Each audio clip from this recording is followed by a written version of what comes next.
Have you ever wondered what the real difference is between a stone and a rock? Most people use the words interchangeably, and in everyday conversation, that's perfectly fine. You might say, "I threw a rock," or "I skipped a stone," and everyone knows exactly what you mean. But when you dig deeper, geologically and linguistically, there's actually a fascinating story behind these two words. Today we're going to uncover how a stone and a rock are connected, how they differ, and why these two simple words have such different connotations depending on how and where they're used.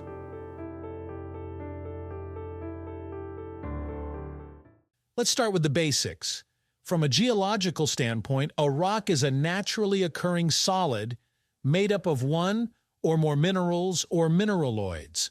It's the large-scale raw material that makes up the Earth's crust and even other planetary bodies.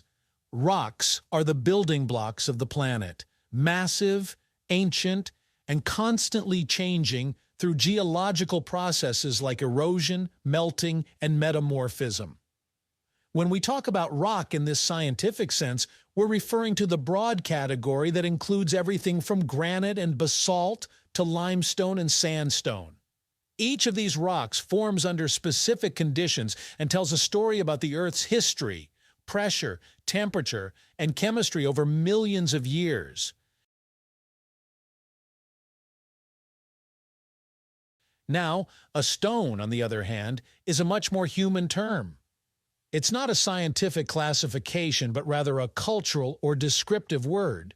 Generally, when we say stone, we're referring to a smaller piece of rock, something that has been shaped, weathered, or used by humans. In other words, every stone is a rock, but not every rock is a stone. Stones are usually detached, portable, and often have smoother edges from natural weathering or human craftsmanship.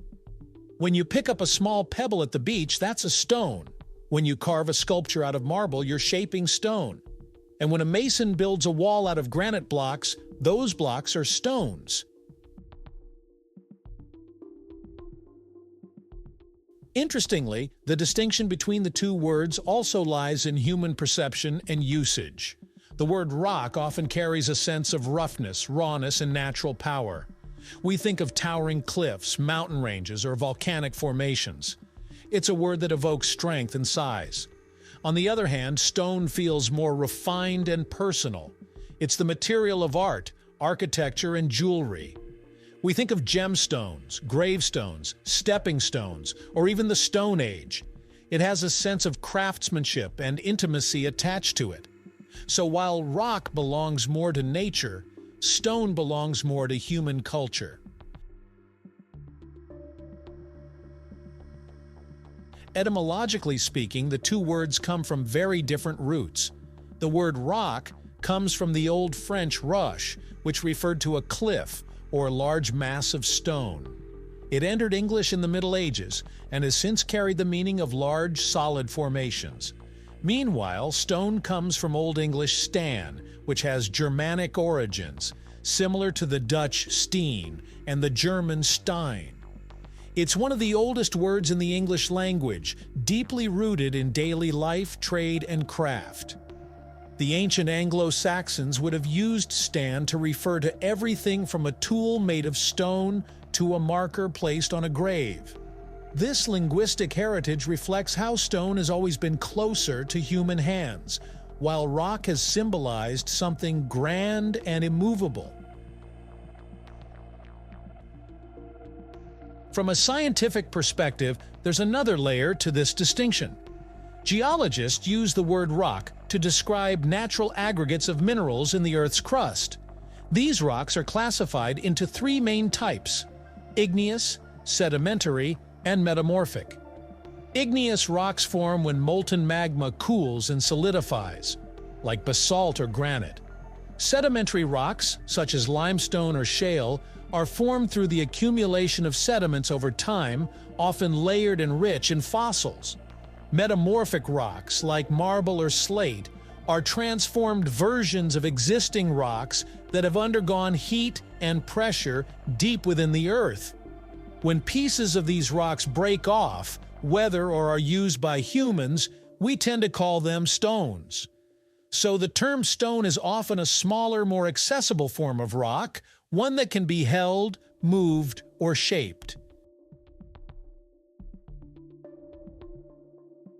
In architecture and construction, this difference becomes especially clear. A rock might refer to the raw material extracted from a quarry, while a stone is what you get after that rock has been processed or cut for building. That's why we talk about stonemasonry instead of rock masonry. When Michelangelo carved his masterpiece, David, he didn't sculpt a rock, he sculpted a stone. The difference in terminology subtly changes how we perceive the material. One is natural and untouched, the other is refined and purposeful.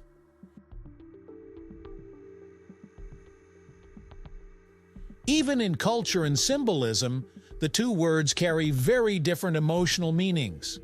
Rock is often used metaphorically to mean stability or strength. Think of phrases like rock solid, steady as a rock, or even you're my rock. It's about reliability and endurance. Meanwhile, stone carries a sense of timelessness, artistry, and permanence. We remember people with tombstones, mark historic events with cornerstones, and admire precious stones for their beauty and rarity. Both words represent durability, but each in its own way, rock as a natural force, stone as a crafted legacy.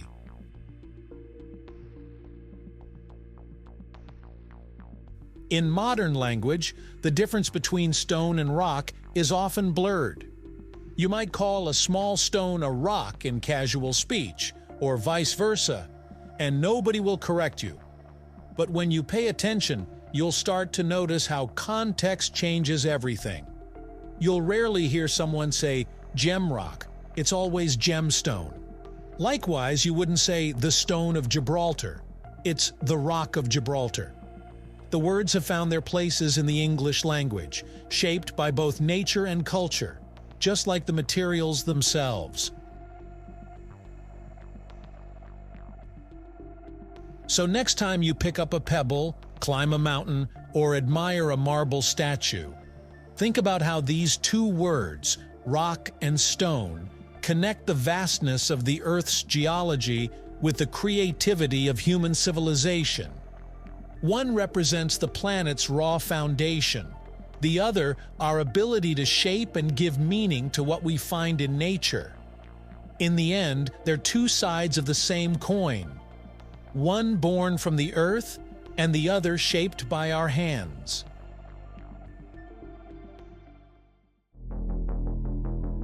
Thank you for watching. If you enjoyed uncovering the hidden stories behind everyday things, don't forget to like, share, and subscribe to Ginosko.